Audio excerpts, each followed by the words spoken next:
Hi, I'm Sarah Cowgill. Joining me today are Graham Noble, Dave Patterson, John Clark, and Michelle White. And this is the Conservative 5, Liberty Nation's online TV news program. On today's episode, there's more to politics than Minnesota. Do we need voter ID in the country? We'll discuss. And do you need stinking badges to vote? Are Americans so gullible there needs to be a law? Maybe. Stay tuned for the Babylon bee stinger.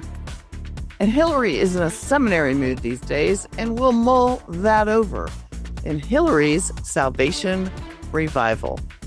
Then brace yourself for another episode of Just for Fun, Volume 87, to round out the program. All this and more coming up in this edition of the Conservative 5. And the intellectual bar is low.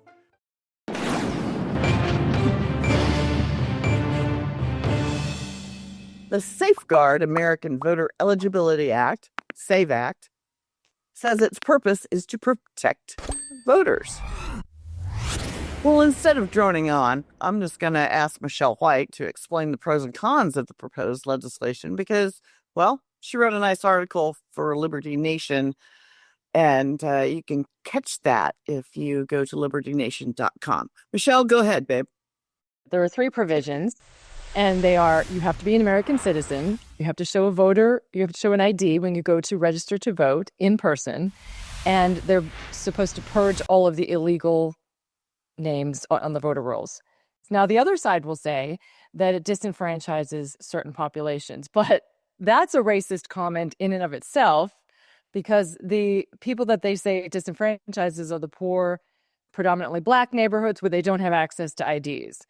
There's a great video circulating on X where someone did MOSs, or man on the street interviews, as we call them, and went around asking people exactly that. Well, why do you not support the SAVE Act? Do you think it's okay to have voter ID and to present an ID when you register to vote? And some of the answers, and I'm not kidding you, are hilarious. One said they don't have access, certain Black people don't have access to the internet. And I also heard a lot that Black people, especially poor Black people, have no access to the internet, can't figure out how to use the internet. That's just stupidity. That they can't get an ID, they don't know where it is. So I don't know how he keeps a straight face when he's asking these questions. So then he goes to, this is in New York, he goes to Black Americans on the street, and so one of the women said, who is he talking to? He said, of course, and they all start whipping out their IDs. Do you know any Black adult who does not have ID? No, I don't. Is it a weird thing to even say that? Yes, it is. What is this, some type of trick candy camera? I know, right?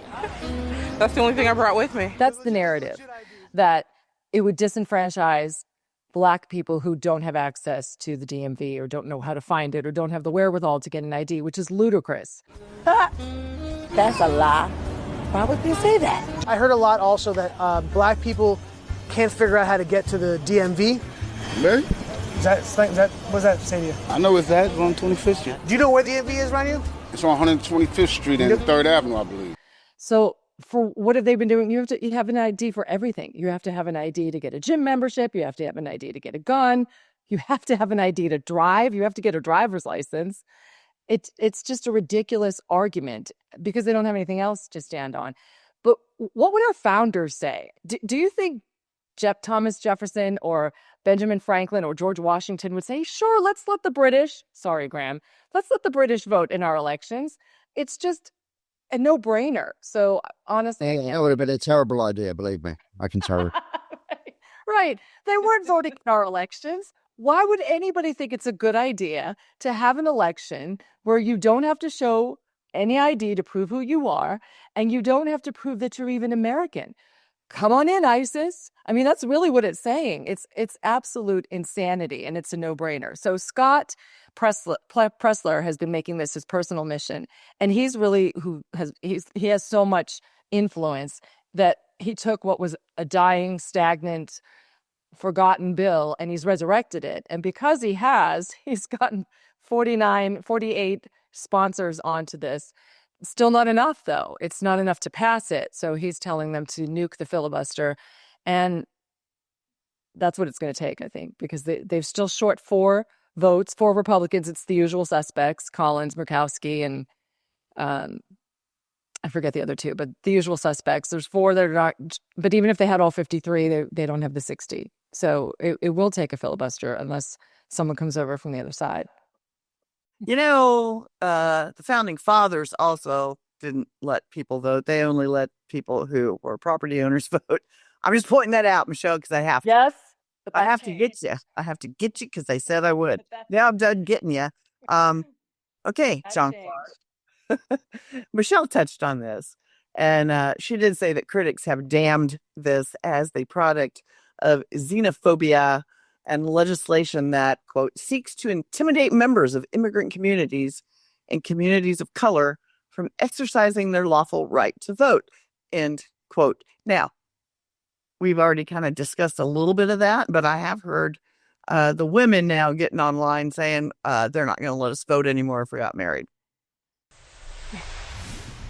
Well, you know, women can't. It's without what.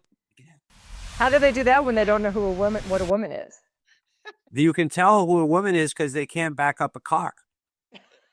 I can back up a horse trailer, knock it off. All right, then. And so, yes, Michelle kind of already answered that question, but it is, I think, you know, it's becoming more refined in the American focus. You know, much like the definition of a woman, more and more people are just growing tired of the tropes about race and using race as a political football, as Malcolm X mentioned. We talked about in another segment. And, you know, I think the real problem is that they shouldn't require signatures because people of color can only sign with an X. That's kind of the argument they're making, and it's absurd. And I believe almost all other countries in the world require that you prove who you are before you vote. And what a lot of people forget is that if you study a little history, 100 years ago in America, there was rampant voter fraud. And that's why they created, you know, these requirements so that you have integrity in voting, because perhaps even more important than voting integrity is that people believe in voting integrity. Yes. And you're correct, by the way. I saw those videos for the man on the street stuff, and, you know, white people saying, oh, the poor black people, they can't use computers, you know, they don't know how to do all this. And then you talk to the black people, you're like, what are you talking about, Willis? Yeah, here's my idea right here. You know, I can vote. I've always voted and I agree that we should have some voting requirements to prevent fraud. You know, so let the black people speak for the black people. The white people doing it are just it's just virtue signaling arrogance, and it's falling apart on them. And yeah, that's why it's still amazing. Actually, white supremacy is what it is. They talk about white. Yes, it is.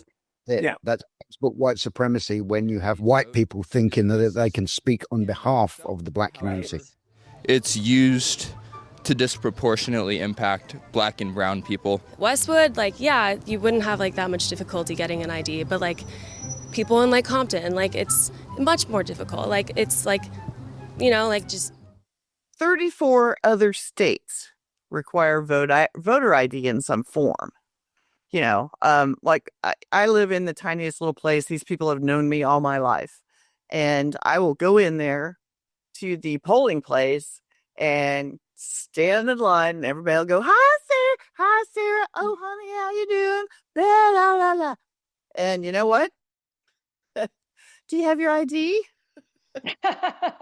Yeah, there's no getting around it. They run it through a machine, and that's how we do it here. In the middle of nowhere, and they require ID. They don't care if they've known me or delivered me all those years ago. So, you know, I don't understand why we aren't heading into the direction of a federal law that does it all kind of, you know, uniformly. Dave, I was going to ask you that question. I babbled. Yeah, a federal law, I think, would be helpful to remove any of the ambiguity that surrounds the issue of illegal aliens and non-citizens attempting to vote in federal elections. I mean, it's just something that's so obvious, as Michelle pointed out. And I think, in my view, the issue is simple. Only U.S. citizens have the responsibility and privilege to vote in national elections. Non-citizens and those who have had the privilege taken away do not and should not have the right to vote. In Tennessee, for example, to vote, one must register. And to register, the individual is required to show a legitimate photo ID that identifies who they are, amazing, and a piece of documentation like a utilities bill that verifies they live in the district in which they're trying to vote. Wow, what a concept. It doesn't seem to me like it's too much to ask. And again, the right to vote comes as a privilege of citizenship, not legal residency. Wisconsin actually has enshrined its photo ID requirement in its state constitution. And it's an amendment, which makes it even harder to change. So I'm for the law. Okay. Well, I think we just got a flag waver right there. Anyway, Graham, I'm not a big fan of checking other countries for their voter ID requirements, but I have a feeling you might know a little bit more about this than the rest of the panel. So, don't most countries have voter ID? Well, Sarah, I can't honestly say that I have checked into the election laws in all of the 120 plus countries. But to my knowledge, there are no other countries in the world that do not have a requirement for people who vote to identify themselves and prove that they are eligible to vote. I don't think there is a single other country in the world that does it. I can tell you that after the Balkan Wars, I was working down in Sarajevo in Bosnia. Right after the war ended, I was working for the Organization for Security and Cooperation in Europe, or as we used to call it, the Organization for Spreading Chaos in Europe. And basically what that organization does is it actually runs elections. It sets up and runs elections in countries that have just had some kind of major, either natural disaster or a war, civil war, whatever. They're in a kind of reconstruction phase. The OSCE will go in and run elections, and we ran the first presidential election in Bosnia after that war. And I was down there as a trainer, an election trainer, but also the training staff also were responsible when the election came around. We were responsible for setting up the polling stations and assigning supervisors, observers to the polling stations and all that kind of stuff, and just kind of generally supervising things, overseeing, making sure it was all running smoothly, chasing people out who were coming into the polling stations with Kalashnikovs and stuff. That happened a couple of times. That was interesting. But right after a civil war in Bosnia, which is not exactly a first world country. I mean, it's not third world, but I guess you would call it second world. Second world. And right after a civil war, and when those people came to the polling stations, what's the first thing they had to do was show some identification. So if they could do it down there after a civil war, I reckon we can do it here. And like I said, I don't know of any country in the world other than the United States where it is possible for you to cast a vote without identifying yourself. Simple as that. Yeah, I think that the thing that is beginning to be clear is that, the people who are against this are claiming, that it's such a burden, but it's not a burden. It's a responsibility. And if you want to be a citizen and you want to have the privileges that attend to being a citizen, then you need to get off your duff and get registered. Absolutely. Absolutely. And I go back to the founding fathers. Would they have let the British vote in their elections? Absolutely not. So it's just insanity. It's really insanity. And they're gaslighting us by saying... I'm not entirely sure the British let the British vote in their elections. But you know what I mean. The American British, the colonists would never have let the British determine their government. So the fact that we let people that are not even American and have not assimilated, see, that's the important part. We're talking about immigration, which is different than assimilation. If they come here and they're not assimilating into the American lifestyle, the American culture, then they're not, and they're by not obeying the law to get here legally, then they shouldn't be allowed to write the laws That's insane. You're ignoring the laws. It's not even limited to immigrants, legal or otherwise, though. There are plenty of Right. people No, I know. born in America that can commit voter fraud with, duplicative voting, or like you said, are deceased and still voting. That's what, Yeah, they've been doing it for hundreds of years. Maybe it's just bad timing. Maybe we need to wait until it's not an election year. Do I know? I don't know. But I'd like to thank everybody for tuning in, and I'd like to thank panel, and we'll see you next time.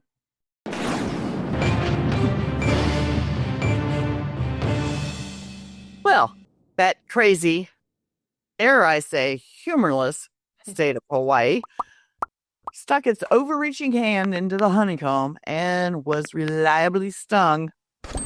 The Aloha States Act 191, signed into law in 2024, aims to regulate election-related content that is materially deceptive. And that docket must be mountainous at this point. The stinger came from the satirical site, the Babylon Bee. As a federal judge for the District of Hawaii, a Joe Biden appointee, no less, ruled in favor of the Babylon Bee in a recent affront on free speech. Graham, just take over from here. Well, yeah, this is a funny one. Of course, the Babylon Bee has become very well known for getting fact checked on for its social media posts. And of course, it's all satire. And I've even seen a few conservatives on social media read a Babylon Bee headline and then get all serious about it because they thought it was a real thing, which kind of always makes me laugh. But yeah, so the bee has come in from it's coming in from a lot of criticism from the left, because left-wingers, it seems they don't have a sense of humor. It seems the only thing that left-wingers laugh about these days are kind of spiteful, vicious jokes about, Trump or Republicans or conservatives in general. That's the only thing they find funny, apparently, these days. Nothing else is funny. Cuts off the supply of food. But with this law in Hawaii, kind of things went a bit far, because essentially this law said that during election season, and they defined election season as from February 1st until election day, which of course is in November, whether it's, midterms or whether it's a presidential general election year, it's November. So from 1st of February until November 3rd, every even numbered year, because that's the year that we either have midterms or a general, that you can't post what they consider, you can't publish or distribute what they consider to be, materially deceptive material. But, who's the arbiter of that? Who gets to decide what is deceptive and what's not? Because as we all know, and I'm not saying that people on the right don't do this, because some of them are guilty of it, but very much on the left side of the political divide, people just simply, if they read something that they don't like or they don't approve of, or that doesn't fit their narrative, then they call it deceptive. They say it's lies. They say it's misinformation, regardless. I mean, you could have a mountain of facts to prove, to verify everything, and yet they will still just come out with a straight face and say that's all lies. So, of course, when you have now a state passing a law saying that you cannot you cannot distribute this kind of material on social media or in print or whatever, because we've decided that it's deceptive. Well, who gets to say, who gets to decide whether it's deceptive or not? So, of course, the judge, and, as you pointed out, as I pointed out in my article about this, the judge actually was a Biden appointee, but this judge sided with the Babylon Bee. And also there was another individual involved in this case, a resident of Hawaii, who actually posts satirical stuff on social media as well. But they won the case, and Hawaii has been permanently enjoined from enforcing this law. And that's a good thing. That's a huge win for free speech, because it's the same deal with what people like to call hate speech. There's really no such thing as hate speech. I mean, let's face it. The Supreme Court certainly believes there's no such thing as hate speech, because who's to say whether what you're saying is hateful or not? And even if it is hateful, so what? You still have the right to say it. You still have the First Amendment right to be hateful. The same way you have the First Amendment right to be a racist, you have a First Amendment right to lie. That's freedom of speech. And for those of us who are free speech absolutists, which I very much am, you have the right to say anything you want. I would never condemn anyone for saying anything, even if I personally thought what they were saying was absolutely disgusting and vile. I don't care. You still got the right to say it. But that includes cuss words. Absolutely, it does. Yeah, absolutely, it does. And so basically, that's the end of the story for that. That's all. I'm sure the legislators in Hawaii, the Democrats running Hawaii, will now get together and furiously attempt to probably rewrite this law so that they can start enforcing it again. But they're going to have to be very careful now. You know, Michelle, the Babylon Bee was caught up in a similar legal challenge to a anti-deep fake law. Can you fill us in on this? Well, actually, it wasn't them. They joined it. There were multiple lawsuits involving a video by Christopher Coles, I think his name was, that was a deep fake making fun of Kamala Harris. In the video reportedly said, I'm the best example of a DEI hire. I was selected because I am the ultimate diversity hire. I'm both a woman and a person of color. So if you criticize anything I say, you're both sexist and racist. I mean, if you watch a video like that, you know it's satire. She's never going to come out and say that. So you'd have to have almost no perception and wisdom to see that was not satire. And so that incident had several lawsuits. Babylon Bee got involved as well, and Elon Musk got involved. But the judge only pulled out parts of that law and he didn't even comment on the free speech element that you just discussed. So I don't even know what he was thinking. Well, no one knows because he didn't opine about it. He just said that the federal law, it violated the existing federal law. But I wish somebody would write a long diatribe in their opinion so that this goes away, because the fact that it's popping up again after it's already been struck down with the California one is disturbing. Because what, is every state going to start doing this now? Sue when they don't like what somebody says, which is humorous. They're like the thought police. But if we go back to every election in my lifetime, they've made fun of Republicans on Saturday Night Live for sports or on any of the late night talk shows.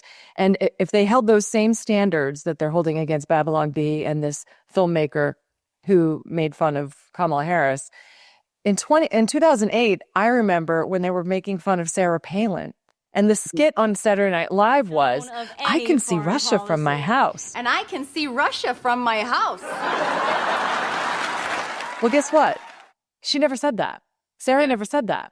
I was living in Alaska at the time. We all referred to her as Sarah. Sarah never said that. It was Tina Fey. But do you know how many people believed that she was that dumb that she said, I can see Russia from my house because of a skit?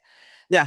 They could do it on their side. Babylon Bee is a little bit more entertaining than a lot more entertaining than Saturday Night Live, because really they focus they don't just make fun of things. They make it also intellectual. They make fun of the lack of intellect in it. But I don't think it's going to I think it's going to fall, and I think that it's not going to go away. I think every blue state's going to come up with a similar law, and they're not going to care. They're just going to keep trying to push the envelope.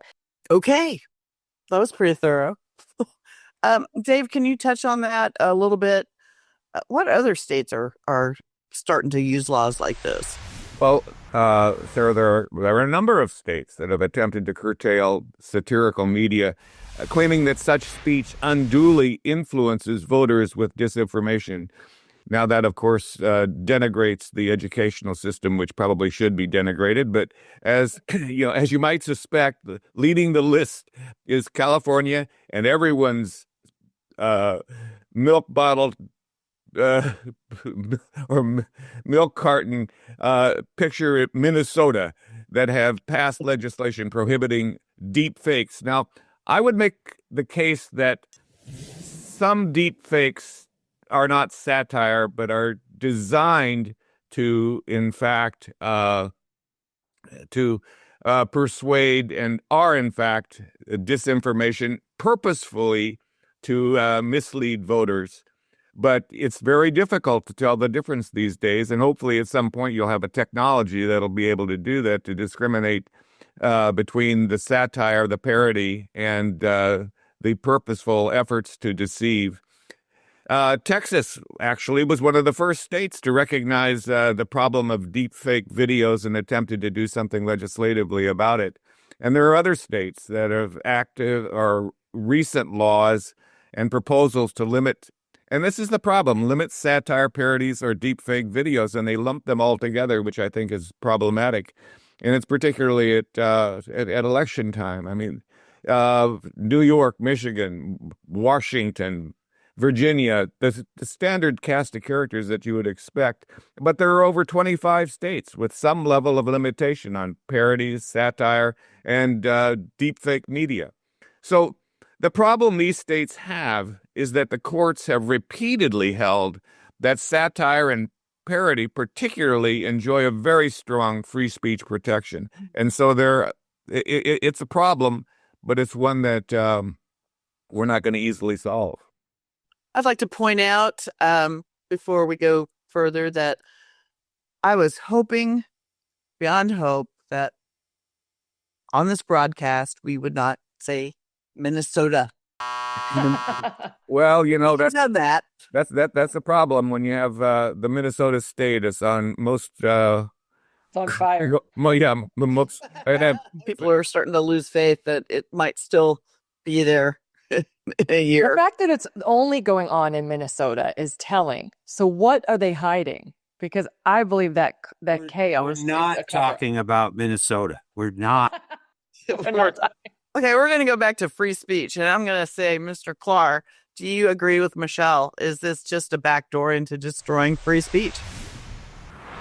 Well, here in Vermont, there's a law passed that actually Republicans are not allowed to speak at all in public. That was satire. And, you know, satire has a long history. In fact, you know, I would propose that we just jettison Minnesota and make it part of Canada. That's just my modest proposal. Swap them for Greenland. So, but I'm making an illusion again now. So in reference to what Dave was saying, by the way, you may have seen the problem with deepfakes is, you know, you can take photos and alter them. There was a photo of Alex Petty, Preddy, right? Yeah. That actually made him look prettier. Right? The goal is to make him look more sympathetic. But what I find intriguing about this is that this court decision, you're just speaking from a legal opinion, it said, and I don't think they'll appeal it because I think they know they're going to waste their time because their statute was just so ridiculously over the line. And yes, there is hate speech, Graham. It's protected. You know, short of imminent, sort of some of the stuff going on in a certain state beginning with M that we're not going to mention, where you're actually calling for attacks. That's not protected speech. And by the way, Sarah will be happy to know that her F-bomb is protected in a California case, state of California versus Cohen, a classic free speech case. The Supreme Court has ruled that the KKK and actual Nazi groups have the right to speak, just not in Charlottesville, that, you know, is not allowed anymore by the left. So they're actually going against foundational constitutional principles of liberty on the left. Yeah, I used to watch Saturday Night Live, South Park too. I like because they make fun of everybody. If you make fun of everybody, that's satire. When you only make fun of one side, Daily Show, Jimmy Kimmel, then they're not comedy. You're not even comedy anymore. And so, but the court found that this statute was facially unconstitutional. That means not just as applied, but right on its face. It was just crushed. And it said it engaged in unconstitutional content regulation and person regulation because of the way it categorized certain groups.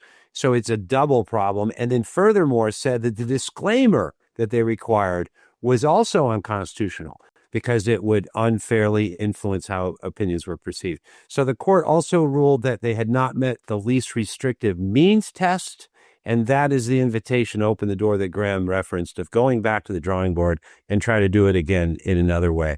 Stay tuned for what Hawaii does next. What Hawaii does next. Okay, well, aloha. Aloha. And I think today's lesson class is even jokes are not safe from those hungry for power. Thanks for watching. Thanks, panel.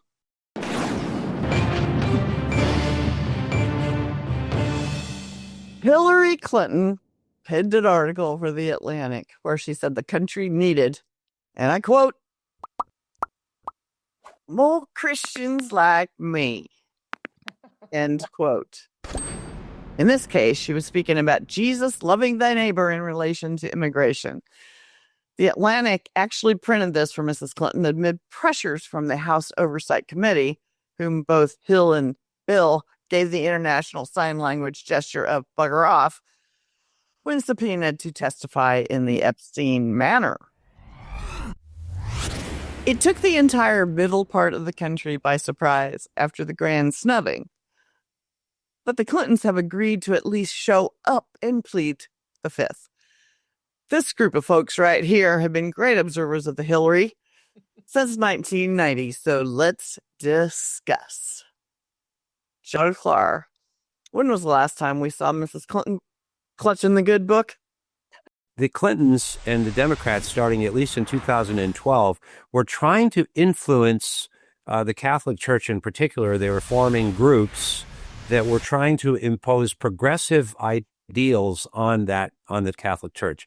And now we actually see this division in the Catholic Church, with the Catholic Church pushing against historic doctrine in favor of enforceable border protection to protect people from violent criminals and foreign agents, and pushing a narrative that's really not biblical at all. I think one of the things about the Bible is that it says to get the log out of your own eye before you go after the speck in another. I think that the idea of her saying that people should be more of a Christian like her is itself an additional travesty. How far will they go? It's up there with Don Lemon had a right to barge into a church under the First Amendment to infringe on other people's First Amendment rights.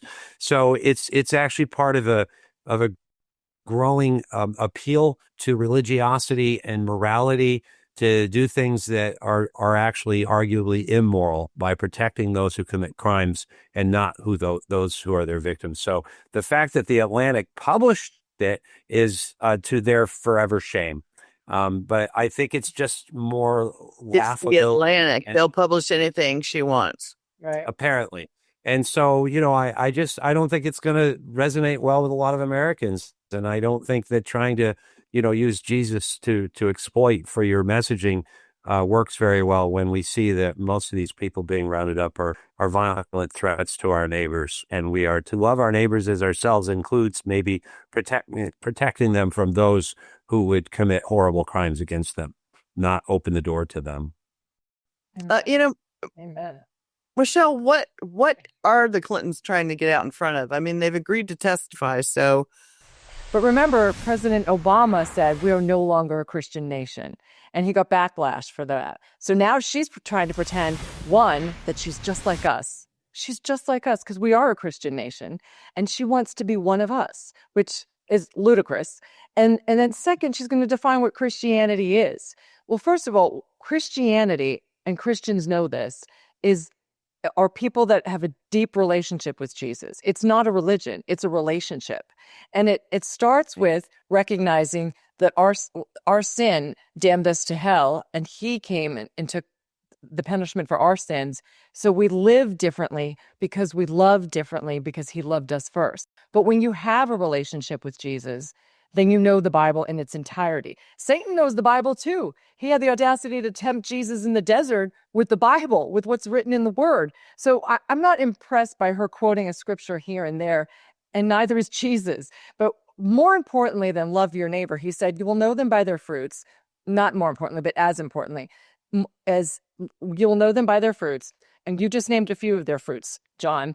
There's so many more. And the love your neighbor comment is not about letting people in, letting the borders down and just let the country be invaded. It's about taking care of each other. And that commandment was to us, to the church, not to the government. Okay, that was thorough. I like that. You always say that. I'm trying to not go over my time. Well, you do very well. You don't even use an or an ah in there. Okay, David. Would a Christian cause some problems for Congress and hide until threatened to testify, or have we seen that all too often? It is important that we don't be the judge, as John Clark mentioned about having the plank in our eye while complaining about the speck in others. But at the same time, I think you have to be discerning about what people say, how they say it, and whether or not what they say is backed up by what they have done in the past. And you end up looking at what they do and not what they say. I was always intrigued by the reports that came from the White House during the Mrs. Clinton days as First Lady, when she was not particularly a likable individual, and probably would not have been pointed out as a good Christian person. In Robert Patterson's book, No Relation, Dereliction of Duty, Hillary is characterized as a hen-pecking shrew with a disdain for the military, not necessarily a Christian image. And, it may have been an exaggeration, but her subsequent actions over the years have given that a ring of truth. And, her behavior in the past is simply not something that you would describe as Christian, and I don't think that she's suddenly turned over a new leaf. So, Graham, if Hillary is not the actual devil, can you name a few times that being a Christian like Hillary might get the devil some good attention to detail? Well, you might be asking the wrong person, Sarah, because, but full disclosure up front, I am not a Christian. I haven't considered myself a Christian for any of my life. Neither am I affiliated with any other religious faith. And I'd also like to throw in very quickly that all the things we've accused the Clintons of during this segment are all alleged. Just want to make sure that everyone understands that. But I would say that it really annoys me. And as someone who is not affiliated with Christianity at all, I get and I've noticed it is a progressive trend that's happened more and more over the last few years, where not only some elected Democrats or former Democrat office holders such as Hillary Clinton, but also just general left-wing activists on social media, more and more they do this thing where they try to use the Bible, they try to quote the Bible, they try to use Jesus as an example of how unchristian their political opponents are. And it's so disgusting that they do that, because they are not Christians in any way. In fact, progressivism as a political movement, as a philosophy, whatever you want to call it, progressivism is stridently anti-Christian in every respect. Absolutely. The entire kind of, I was going to say moral codes, but it would be more correct to say immoral codes that they promote, the whole transgenderism thing, the sexually explicit books being read to, fifth graders by men dressed up as women, the everything about it, the encouragement, and I would say even celebration of abortion, all of that kind of thing. So for any of these people, and Hillary Clinton, who is, and this is not alleged, by the way, Hillary Clinton, probably the least likable human being on the planet. And I include Vladimir Putin and Kim Jong-un in that category. but she is the least likable. I'm sure I would like Kim Jong-un. That's alleged. Like Hillary Clinton. But for her, just a horrible person altogether. I mean, I don't even, I look, Bill Clinton, I don't think, he's got so many skeletons in his closet. We know that. And I'm not going to say, I think I would like the guy, but I mean, compared to his wife, Bill Clinton is a saint. And or I believe that anyway. But I don't like either of the two of them, but the audacity to use any kind of Christian scripture or any reference to Jesus Christ or anything, to score kind of political points is so in itself is unchristian as well, by the way. And this is the woman, of course, that called half the country deplorables and irredeemable. Well, you know what? The Christians on the panel will have to correct me if I'm wrong, but isn't part of being a Christian believing that no one is actually irredeemable? Okay. My goodness. All right. Well, we need to close Hillary out. That you can take. I wish we could. This woman does like to persist, let's face it, but this claim of great and empathetic Christian beliefs is still too much of a hard sell. Now let's see if they walk the talk of no one is above the law. Thanks, panel.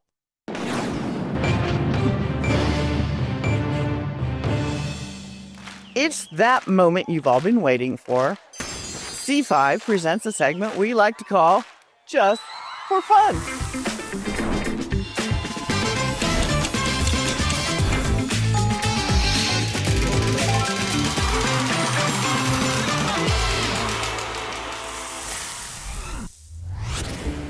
We are rolling with an oldie but a goodie, adding a random twist. Trivia by the decades. This week it's going to be 1980s. And since last time was so erratic, we are putting Pentagon Dave in charge of keeping the panelists in line, and I do not have a job of running trivia anymore. Thank you very much. And over to you, Dave. Thank you, Sarah. And it's time for America's penultimate game show, where each of our contestants does their very best, where rigor is modest, experience seldom matters, and the intellectual bar is low. So let's get right to it. Now, remember, expert panelists, to answer the question, you must answer with the letter identifier and the answer. The shout-out with the right answer I hear first will be the winner.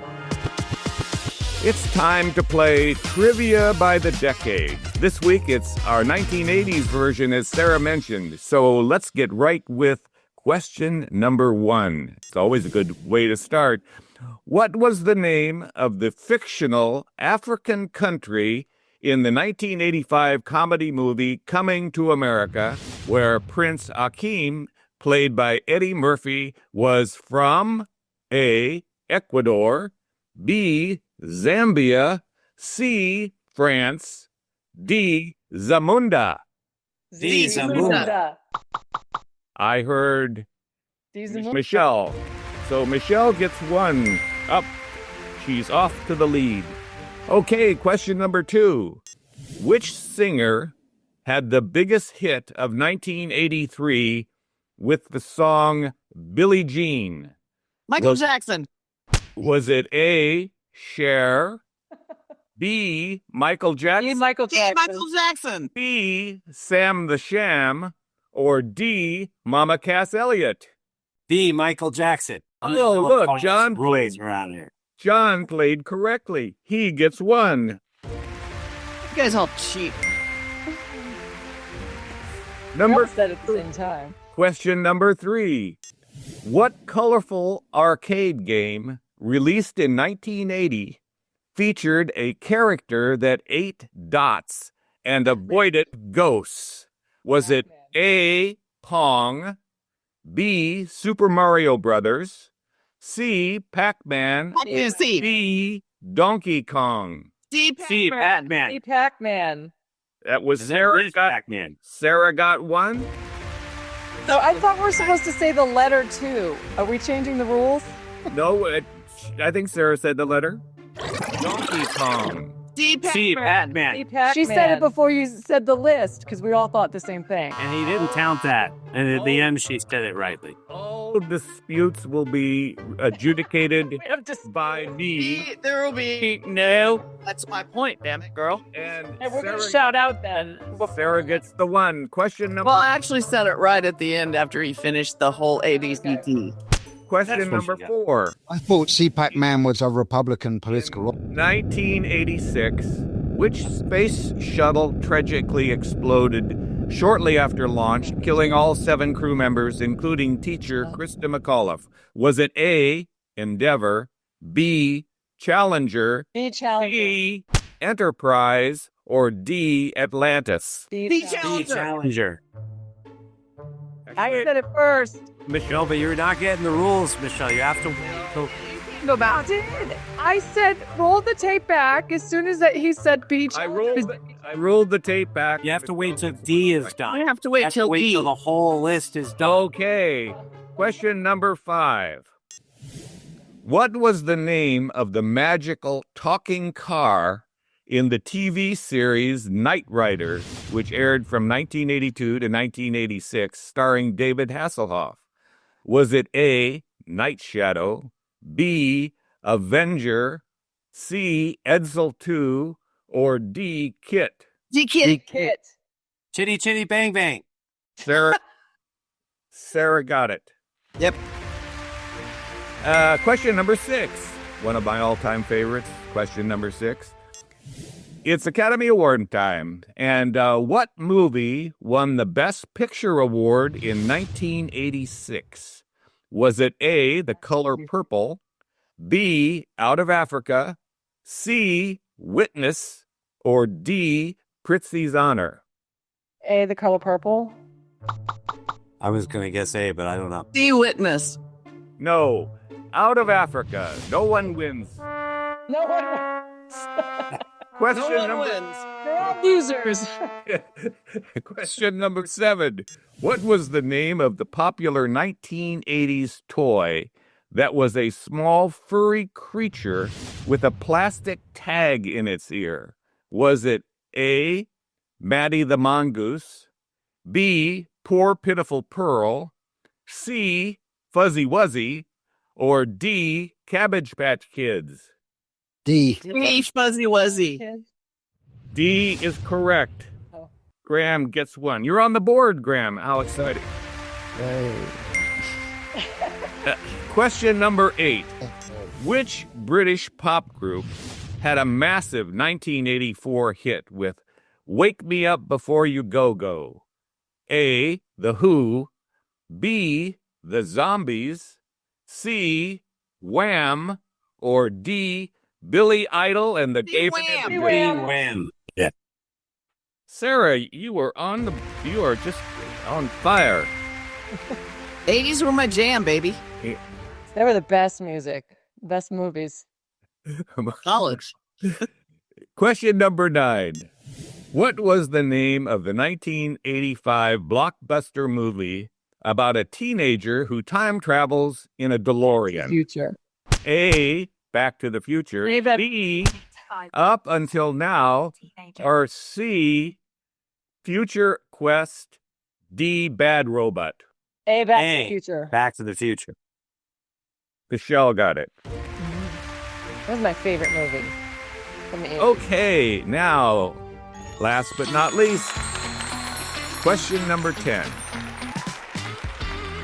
Which 1980s dance craze, popularized by a 1982 song, involved moving your arms and legs like a crazy bird?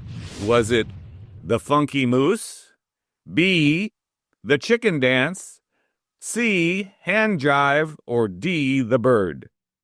B, the Chicken Dance. Graham gets it with B, the Chicken Dance. What? No. Hated that. I didn't know that. That couldn't even have been a thing in the 80s. So Well, it was a thing. It really was. we have had it. I'm unfortunate enough to remember it when I was, We've had it for this week's just for fun, and thank you all for participating. And it was a tie between Michelle and Sarah, and duplicate prizes will be awarded in case of ties. Each of you will get a Conservative 5 genuine mug at the next advance. Awesome. Thank you all. Thank you. And thank you guys for watching. So stay tuned for our next time in the Funny Bone Zone. We appreciate you watching.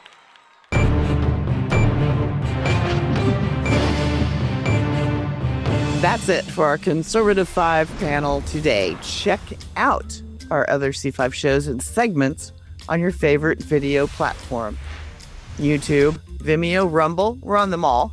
As well, Liberty Nation News has its own Roku channel where you can see all of our TV productions. And stop by to see our new aggregate polling operation, The Public Square. I'm your host, Sarah Cowgill. Thanks for joining us today to get your fix of free thinking and free speech at libertynation.com.